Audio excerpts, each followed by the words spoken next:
तो मुझे ये लगता है कि आजकल जो ट्रेंड चल रहा है उसमें डाइट पे अच्छा फोकस है, बहुत अच्छी बात है। लेकिन इस पूरे प्लान में जो लाइफस्टाइल में स्लीप की इम्पोर्टेंस है वो कहीं पे मुझे मिस दिखती है। अगर किसी की उम्र 90 साल है तो वो अपनी ज़िंदगी के 30 साल यानी कि 1/3 एक तिहाई हिस्सा सोने में बिताएगा। साइंटिफिक प्रूवन फैक्ट्स हैं कि हम लोग फूड के बिना ज़िंदा रह सकते हैं बहुत दिनों तक, लेकिन स्लीप के बगैर हम लोग 5 या 6 दिनों से ज़्यादा ज़िंदा नहीं रह सकते।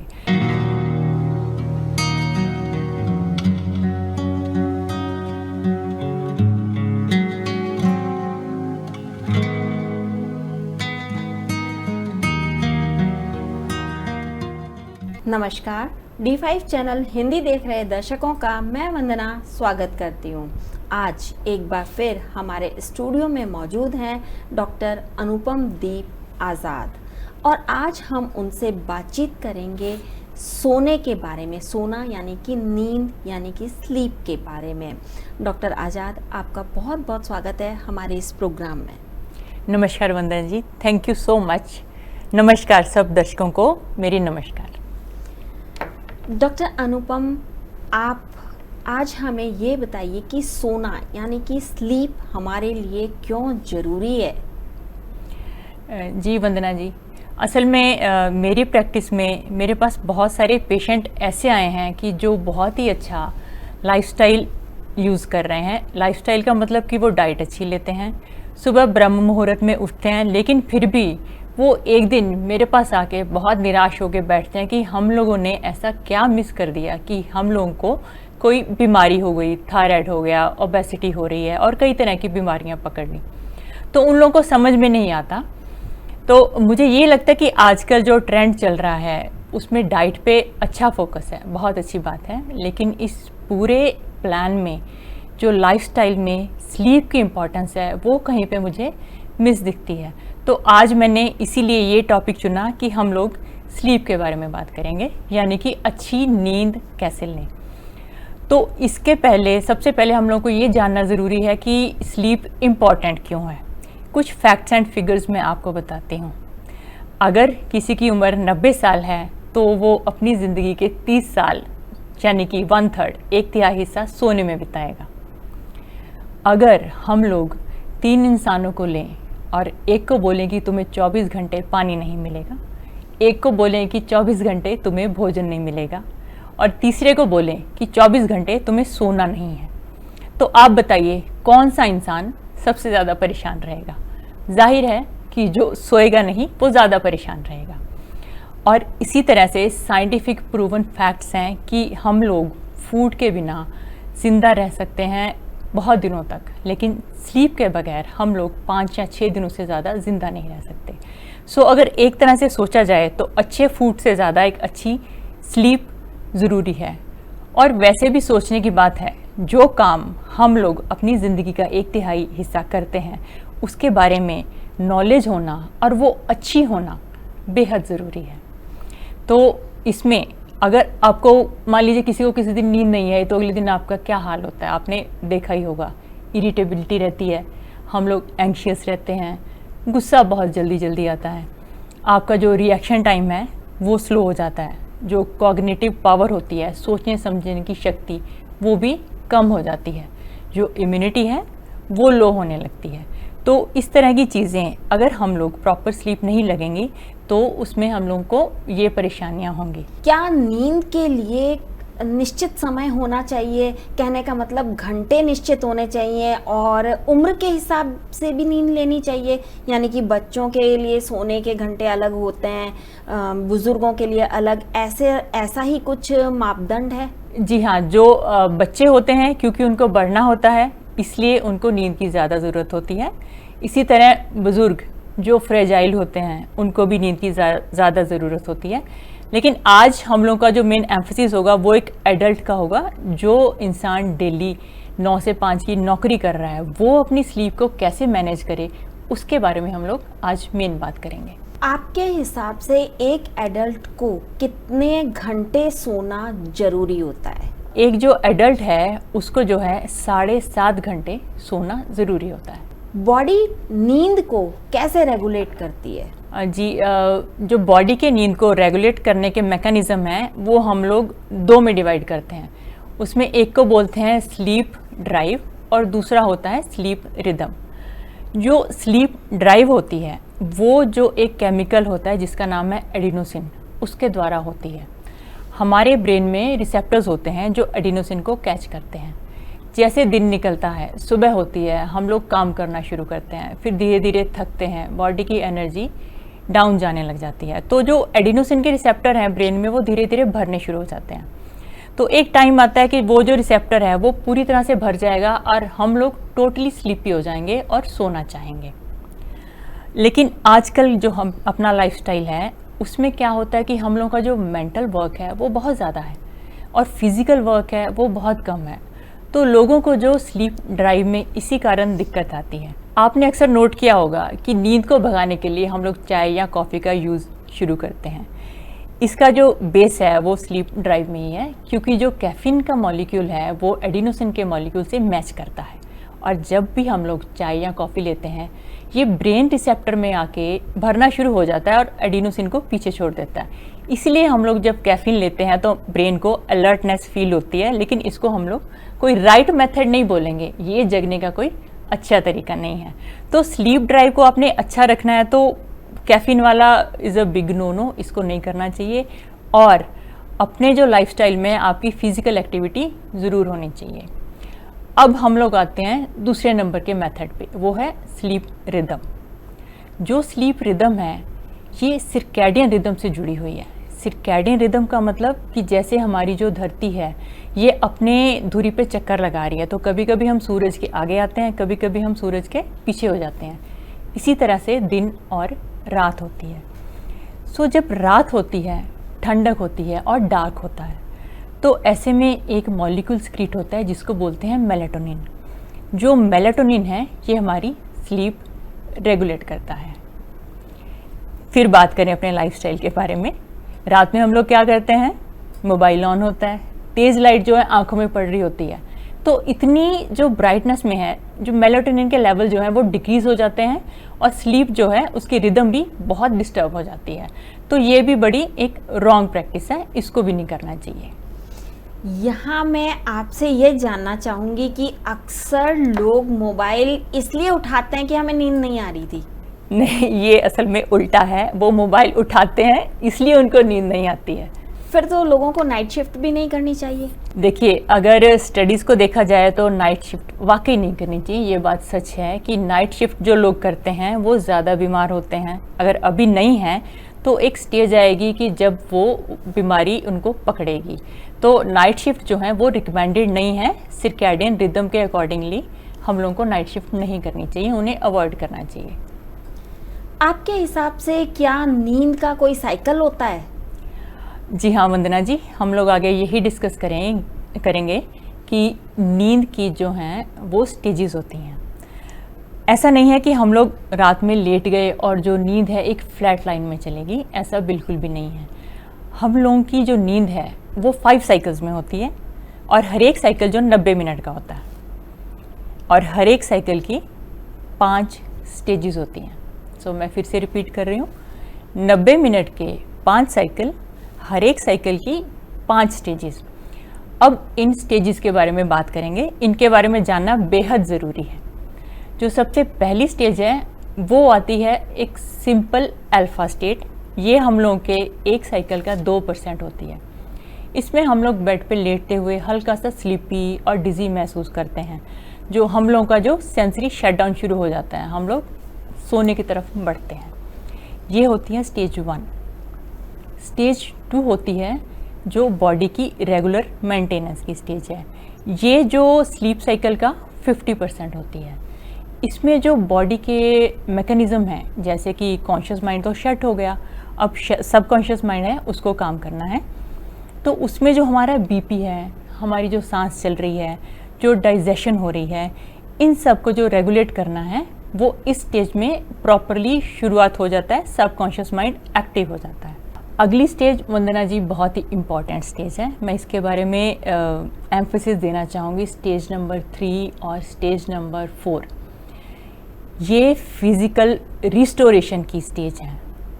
इसमें मुझे ये बात कहना बड़ा पसंद है, पंजाबी में कह लीजिए, हिंदी में, कि बॉडी के मिस्त्री बाहर निकल आते हैं। ये पूरी बॉडी की रिपेयरिंग शुरू कर देते हैं। कोई टिश्यू में टूट फूट हुई है, कोई रॉन्ग सेल बॉडी में बने हैं, उनको तोड़ना, या कोई नए सेल का मैकेनिज्म तैयार करना, मतलब पूरी बॉडी में एक तरह से काम शुरू हो जाता है फिजिकल रिस्टोरेशन का। ये जो स्टेज है ये हमारे एक साइकिल का 35% होती है। फिर आती है इससे भी एक इम्पॉर्टेंट स्टेज, उसको बोलते हैं REM, rapid eye movement stage. ये जो स्टेज है इसमें दोस्तों हम लोगों का ब्रेन हील करता है। ये मेंटल रिस्टोरेशन की स्टेज है। ये हमारी पूरी स्लीप का, एक स्लीप साइकिल का 15% होती है। इसमें जो ब्रेन ने दिन भर का एक, आप कह लो, ट्रॉमा लिया है, या आपकी किसी से कोई बात हुई है, या आपको कुछ पसंद आया, आपको कुछ नहीं पसंद आया, ब्रेन ये सारे डाटा को एक रिस्टोर करता है। उसको जगह जगह पे अपने ब्रेन में आके उसकी जगह जगह पे फिटिंग होती है उसकी, कि कौन सा डाटा कहाँ पे रहना है। तो लास्ट स्टेज का ये काम है। इसमें मैं आपको एक बड़ी इंटरेस्टिंग एग्जांपल देना चाहूँगी। मान लीजिए कोई इंसान सो गया, पहली stage, second stage, third fourth stage पे वो टॉयलेट जाना चाहता है और वो उठ गया, वो टॉयलेट जाके वापस आ गया, फिर सो गया। एक और साइकिल निकला, अगले साइकिल में बाद में उसी स्टेज नंबर 3, 4 या REM में किसी ने घंटी बजा दी, उसकी वो डिस्टर्ब हो गई। वो इंसान अब 7.5 घंटे भी सो लेगा, चाहे 8 घंटे भी सो लेगा, लेकिन वो फ्रेश नहीं होगा, क्योंकि उसकी स्टेज 3, 4 और REM वाली स्टेज डिस्टर्ब रही। वो सुबह उठेगा, बोलेगा कि मेरी तो बॉडी एक सो रही है, मुझे बहुत थका लग रहा है, मैं बिल्कुल फ्रेश नहीं हूँ। तो स्टेजेस के बारे में बात करने की इम्पोर्टेंस ये है कि हम लोगों को अपनी जो नींद है वो साइकिल्स में लेनी है। और लास्ट वाली जो नींद है वो बहुत इंपॉर्टेंट है, क्योंकि इसमें जो बॉडी है और माइंड है अपने आप की हीलिंग स्टार्ट करता है, वो हील होना, ठीक होना शुरू होता है।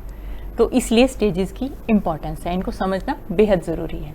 अच्छी नींद के लिए क्या करना चाहिए? अच्छी नींद के मैं आपको कुछ स्टेप्स बताऊंगी, कुछ टेक्निक्स बताऊंगी। इसमें एक नंबर पे आ जाता है कि हम लोगों को अच्छी स्लीपिंग हैबिट्स डेवलप करनी चाहिए। जैसे हम लोग सुबह उठते हैं, अपने आप को पूरे दिन के लिए तैयार करते हैं, लेकिन सोने के लिए अपने आप को कोई तैयार नहीं करता। आते हैं हम लोग, बिस्तर पे पड़ जाते हैं। ऐसा नहीं करना चाहिए। इसमें सबसे ज़रूरी ये बात है कि जैसे अभी अभी मैंने बोला, जो स्लीप है इसको साइकिल्स में लेना चाहिए। 90 मिनट्स के साइकिल, यानी कि एक एडल्ट के लिए 7.5 घंटे की स्लीप बेहद ज़रूरी है, यानी उसके 5 साइकिल पूरे हो जाएंगे।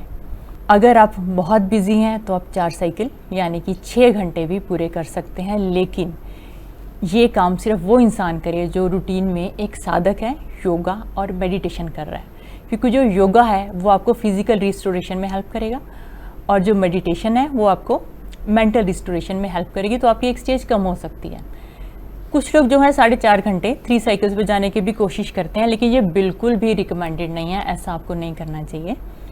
5 साइकिल्स, अगर आप मेडिटेशन कर रहे हैं तो 4 साइकिल्स।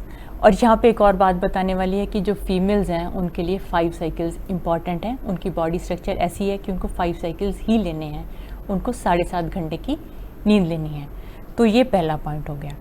उसके बाद जो आपके सोने के और उठने के टाइमिंग्स हैं वो बिल्कुल फिक्स होने चाहिए, वो बिल्कुल भी डिस्टर्ब नहीं होने चाहिए। They should be very much fixed. तीसरी बात, जो आपका डिनर है वो आपने सोने से 3 घंटे पहले कर लेना है। आपका जो सोने का कमरा है वो कूल हो और डार्क हो। और एक चीज़ इसके बारे में और मैं बताना चाहूँगी, जिसको बोलते हैं स्लीप पोटेंसी। स्लीप पोटेंसी का मतलब होता है कि आप बेड पे लेट गए और आपको कितनी देर में नींद आ गई है। आइडियली जो स्लीप पोटेंसी है वो 10 से 12 मिनट की होनी चाहिए, लेकिन बहुत सारे लोग हैं जो बेड पे लेट के करवटें लेते रहते हैं, उनको नींद नहीं आती है। उनके लिए वंदना जी हम लोग एक टेक्निक के बारे में बात कर सकते हैं, जिसको बोलते हैं PMR। PMR होती है प्रोग्रेसिव मसल रिलैक्सेशन टेक्निक। तो इसको मैं आपको थोड़ा सा हिंट दे देती हूँ। वैसे ये हम लोगों के YouTube चैनल पे इसका गाइडेड पड़ी हुई है, इसको शुरू में वैसे गाइडेड करना चाहिए। जो साधक हैं उनको जो मैं बताऊंगी बड़ी इजीली समझ में आ जाएगा। ये एक अवेयरनेस टेक्निक है। जैसे आप बेड पे लेटे हो और नींद नहीं आ रही है तो अपने टो से, मतलब अपने पैर के अंगूठे से अपनी अवेयरनेस को फील करना शुरू करना है और अवेयरनेस को एक एक करके अपने बॉडी के हर एक पार्ट पे मूव करना है। जैसे पहले पैर हो गया, फिर आपकी लोअर लेग्स हो गई, फिर थाइज हो गई, फिर टमी हो गई, चेस्ट हो गई, आर्म्स हो गई और फाइनली आपके फेस पे। तो ये स्टार्ट ऐसे करनी है कि आप जैसे टो के पे आपने अपनी अवेयरनेस ले आए, आप वहाँ पे आपने जो भी टेंशन है, कुछ भी वहाँ पे फीलिंग है, कोई प्रेशर है, कुछ फील हो रहा है, आप उसको फील करेंगे। फिर उसको फील करेंगे कि वो पर्टिकुलर पार्ट रिलैक्स हो गया है। फिर उसको पार्ट को वहीं छोड़ के आप अगले पार्ट पे अपनी लेग्स पे आएंगे। फिर आप वहाँ की टेंशन फील करेंगे कि वहाँ पे आपको क्या फील हो रहा है। फिर उसको मन में फील करेंगे कि वो रिलैक्स हो गया है। इसी तरह से एक एक पार्ट ऊपर करते आएंगे तो आप महसूस करेंगे कि एक एक जो रिलैक्सेशन की लेयर है वो आपकी पूरी बॉडी में फैल गई है और जब तक आप अपने फेस तक आएंगे तो आप सो चुके होंगे। ये टेक्निक बहुत ही देखने में, सुनने में आसान लगती है, मगर इसको अच्छे साधक अगर आप हैं तब तो कर लेंगे, वरना आपको गाइडेंस की बहुत ज़रूरत होती है। ऐसे में आप गाइडेंस ज़रूर लें और किसी की गाइडेंस में ही इसकी शुरुआत करें। यहाँ मैं आपसे एक चीज़ और जानना चाहूँगी कि अक्सर लोग दिन में सो जाते हैं, तो क्या दिन में नींद लेना ज़रूरी होता है? वंदना जी, दिन में नींद लेना ज़रूरी नहीं होता है। दिन में नींद आने के दो कारण होते हैं। एक तो अगर आप बहुत ज़्यादा कार्बोहाइड्रेट्स खा रहे हो। कार्बोहाइड्रेट्स आपको पता है कि सडन ग्लूकोज पीक को उठाते हैं। उसके बाद जब आपका ग्लूकोज लेवल लो जाएगा तो आपको बड़ा ड्राउजी फील होगा, तो आप सोना चाहेंगे। दूसरा रीज़न कि दिन में नींद आ रही है वो ये होता है कि आपकी रात की नींद प्रॉपर नहीं है, आप 7.5 घंटे प्रॉपरली सोए नहीं हो। अदरवाइज़ दिन में सोना बिल्कुल भी ज़रूरी नहीं है। हमने ब्रीदिंग टेक्निक के बारे में भी सुना है, तो वो मैं आपसे जानना चाहूँगी कि ये ब्रीदिंग टेक्निक क्या है? जी, अगर किसी इंसान को नींद नहीं आ रही है, अगर वो प्रॉपरली ब्रीथ करेगा तो उसको नींद आ जाएगी। इस टेक्निक का नाम होता है 4-7-8 टेक्निक। इसका मतलब ये होता है कि आपने जब अपनी सांस लेनी है तो 1 2 3 4 की काउंटिंग करनी है। फिर आपने सांस को होल्ड करना है तो 1 2 3 4 7 तक काउंट करना है। फिर धीरे धीरे सांस को छोड़ना है तो आपने 1 2 3 4 5 6 7 8 तक काउंट करना है। इसी को इसलिए बोलते हैं 4 सांस ली, 7 होल्ड करी, 8 छोड़ दी। तो इस टेक्निक से नींद आ जाएगी आपको। ये 7 से 11 बार करनी है। लेकिन अगर किसी का बीपी हाई है और या कोई हार्ट का पेशेंट है तो वो जो होल्ड है इतना ज़्यादा नहीं करेगा, वो सिर्फ इनहेल और एक्सहेल कर लेगा तो भी नींद आ जाएगी। बाकी लोग इस टेक्निक का प्रॉपर इस्तेमाल करें, 4, 7 और 8 टेक्निक। नींद ना आने पे अक्सर लोग दूध पीते हैं, तो क्या उनका रात में उस वक्त दूध पीना उचित होता है? देखिए, रात में दूध नहीं पीना चाहिए। जो आप सोने जा रहे हो, आप 3 घंटे पहले आपने कुछ नहीं खाना है, सिर्फ अपनी बॉडी को स्लीप के लिए तैयार करना है। वो मेथड जो हम लोग डिस्कस कर चुके हैं। तो मैं आशा करती हूँ इन सब मेथड्स को यूज़ करके आपको एक अच्छी स्लीप आएगी, आपकी जो बॉडी की रिस्टोरेशन होगी और आपके मेंटल रिस्टोरेशन होगी। थोड़ी देर पहले हम बात कर रहे थे कि दिन में सोना नहीं चाहिए, मगर फिर भी कई लोगों को नींद आ जाती है। अगर एक झपकी भी वो ले लेते हैं तो भी वो अपने आप को फ्रेश फील करते हैं। तो ये जो झपकी होती है, 20 मिनट की कह लो, 25 मिनट की कह लो, ये झपकी इंसान को फ्रेश कर देती है। तो आपके हिसाब से कितनी देर सोने से इंसान फ्रेश हो सकता है? जी हाँ, आप जिस चीज़ की अभी बात कर रहे हैं इसको पावर नैप बोलते हैं। ये जो हम लोगों ने अभी डिस्कस किया, प्रोग्रेसिव मसल रिलैक्सेशन टेक्निक, ये वही टेक्निक है। अगर आपको दिन में ये करने से आराम मिलता है, आप रिलैक्स फील करते हो, तो आप कर सकते हो। लेकिन सोना ज़रूरी नहीं है, इसमें सोना नहीं चाहिए, वो तो it's a wastage of time. Power nap is fine. लेकिन आप अगर किसी मीटिंग में हो या आप उस समय सोना अफोर्ड नहीं कर सकते और आप फिर से वापस एक्टिव होना चाहते हो, तो एक ब्रीदिंग टेक्निक है जिससे ये नींद भाग जाएगी। इसको X, 4X और 2X बोलते हैं। X नंबर होता है, आपने इतनी बार इनहेल करना है। सपोज X है, आप 5X ले लो। आप 1 2 3 4 5 बोल के आप इनहेल करोगे। 4X का मतलब 20 गिन के आप अपनी ब्रेथ को होल्ड करोगे। और 2X का मतलब हो गया कि 2 × 5 10 गिन के आप अपनी ब्रेथ को छोड़ोगे। सो x आपने इनहेल किया, 4x आपने होल्ड किया, 2x आपने छोड़ा। तो ये टेक्निक अगर आप 5 बार कर लोगे तो आपकी स्लीप भाग जाएगी टोटली। नींद जिनको नहीं आती है या जो प्रॉपर नींद नहीं ले पाते हैं, उनको और क्या बीमारियां हो सकती हैं? वंदना जी, जो ओबेसिटी है, हाइपरटेंशन है, डायबिटीज़ है और क्रॉनिक पेन है, इनका तो डायरेक्ट रिलेशन नींद के साथ शो है, प्रूवन है। इसके अलावा अगर आप नींद नहीं लोगे, जैसे कि मैंने बताया कि रिस्टोरेशन होएगी नहीं, तो फिर आपको हर तरह की बीमारी पकड़ेगी। उसमें तो मतलब कुछ कह नहीं सकते। कुछ डायरेक्टली रिलेटेड है, बाकी सब बीमारियां इनडायरेक्टली स्लीप से रिलेटेड हैं। स्लीप, गुड स्लीप हम लोग की लाइफ का एक बहुत बहुत इम्पॉर्टेंट पार्ट है। डॉक्टर अनुपम दीप, आप यहाँ आए, आपका बहुत बहुत धन्यवाद। उम्मीद है दर्शकों को आपकी बातें, आपका ज्ञान बहुत ज़्यादा पसंद आएगा और वो पूरी तरह से नींद लेने की कोशिश करेंगे। आपका बहुत बहुत धन्यवाद। Thank you so much. Thank you. उम्मीद है आपको ये एपिसोड ज़रूर पसंद आएगा और आपके कई सवाल भी होंगे। आप हमें कमेंट बॉक्स में सवाल करें। डॉक्टर अनुपम दीप आज़ाद आपको उन सवालों का जवाब ज़रूर देंगी, चाहे कमेंट बॉक्स के ज़रिए, चाहे नेक्स्ट एपिसोड में आपको आपके सवालों का जवाब मिलेगा। अगले एपिसोड में आपसे फिर मुलाकात होगी। तब तक के लिए नमस्कार।